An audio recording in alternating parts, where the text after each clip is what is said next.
அப்போஸ்தலர் 2ஆம் அதிகாரத்தை வாசிங்க. அப்போஸ்தலர் 2வது அதிகாரத்துல இந்த தீர்க்க தரிசனம் நிறைவேறுகிறத நம்மால பார்க்க முடியும். அப்போஸ்தலர் 2வது அதிகாரம் 17ஆம் வசனத்திலிருந்து வாசிங்கள. 17, 18ஆம் வசனம் வாசிங்க. 16ஆம் வசனத்திலிருந்து 18ஆம் வசனம் முடிய வாசிங்க. தீர்க்கதரிசியாகிய யோவேலினால் உரைக்கப்பட்டபடியே இது நடந்தேறுகிறது. என்ன நடந்தேறியது? எல்லாரும் மேல் வீட்டுல பெந்தகோஸ்தே நாள்ல கூடி வந்த போது பரிசுத்த ஆவியானவர் இறங்கினார். எல்லாரும் அக்கினிமயமான நாவுகளினால அந்நிய பாஷை பேச ஆரம்பித்தார்கள். அந்த இடத்துல இடம் அசைந்தது. எல்லாருடைய உள்ளங்களும் நிரம்பினது. பற்பல பாஷைகளை பேசினார்கள். அப்போ இது யார் சொன்னதா? யோவேல் தீர்க்கதரிசி மூலமாக எத்தனையோ நூற்றாண்டுகளுக்கு முன்பாக சொல்லப்பட்ட ஒரு தீர்க்க தரிசனம். அப்போ இப்ப 17ஆம் வசனம் வாசிங்க. கடைசி நாட்களில் நான் மாம்சமான யாவர் மேலும் என் ஆவியை ஊற்றுவேன். அப்பொழுது உன் குமாரரும் உங்கள் குமார்த்திகளும் தீர்க்க தரிசனம் சொல்லுவார்கள். உங்கள் வாலிபர் தரிசனங்களை அடைவார்கள். ஆமென். உங்கள் மூப்பர் சொப்பனங்களை காண்பார்கள். அல்லேலூயா. அடுத்தது பாருங்க. என்னுடைய ஊழியக்காரர் மேலும் என்னுடைய ஊழியக்காரிகள் மேலும் அந்நாட்களில என் ஆவியை ஊற்றுவேன். அல்லேலூயா. ஆமென் சொல்லுங்க. ஆமென். கர்த்தர் சொல்றாரு, என் ஆவியை உங்கள் மேல ஊற்றுவேன். நீங்கள் தீர்க்க தரிசனம் சொல்வீர்கள். நீங்க சொப்பனங்களை பார்ப்பீங்க. நீங்க தரிசனங்களை காண்பீர்கள்.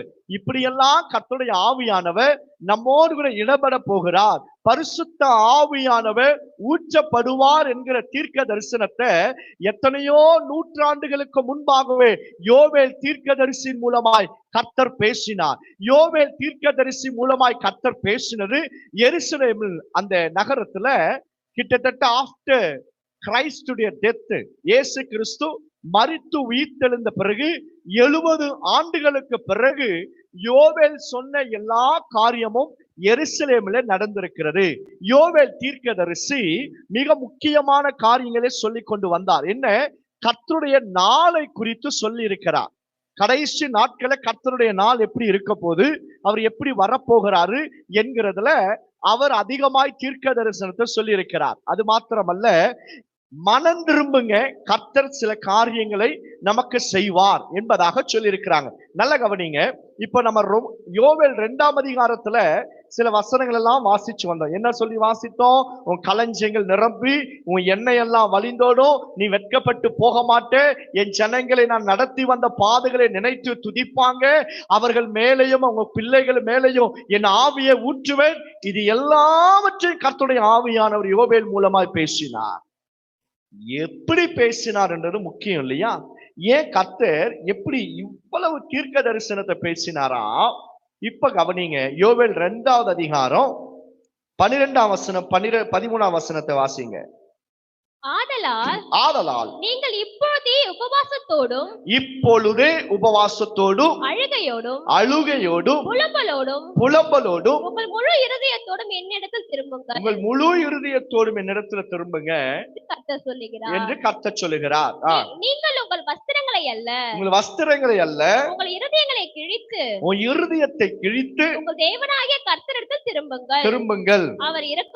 அவர் இரக்கமும் மன உருக்கமும் நீடிய சாந்தமும் மிகுந்த கிருபையும் உள்ளவர். அவர் தீங்குக்கு மனஸ்தாபப்படுகிறவருமாய் இருக்கிறார். அல்லேலூயா. யோவேல் தீர்க்கதரிசி கர்த்தருடைய குணாதிசயத்தை சொல்றார் பாருங்க. அவர் இரக்கமும் மனதுருக்கமும் கிருபையும் உள்ளவர், தீங்குக்கு மனஸ்தாபப்படுகிற ஒரு ஆண்டவர். அவருக்கு முன்பாக உங்களை தாழ்த்தி மனம் திரும்பி நீங்க உபவாசித்து ஜெபிக்கும் போது ஆண்டவர் இப்போது நம்ம வாசித்த எல்லா ஆசீர்வாதங்களையும் நமக்கு அவர் கொண்டு வருகிறார். அல்லேலூயா.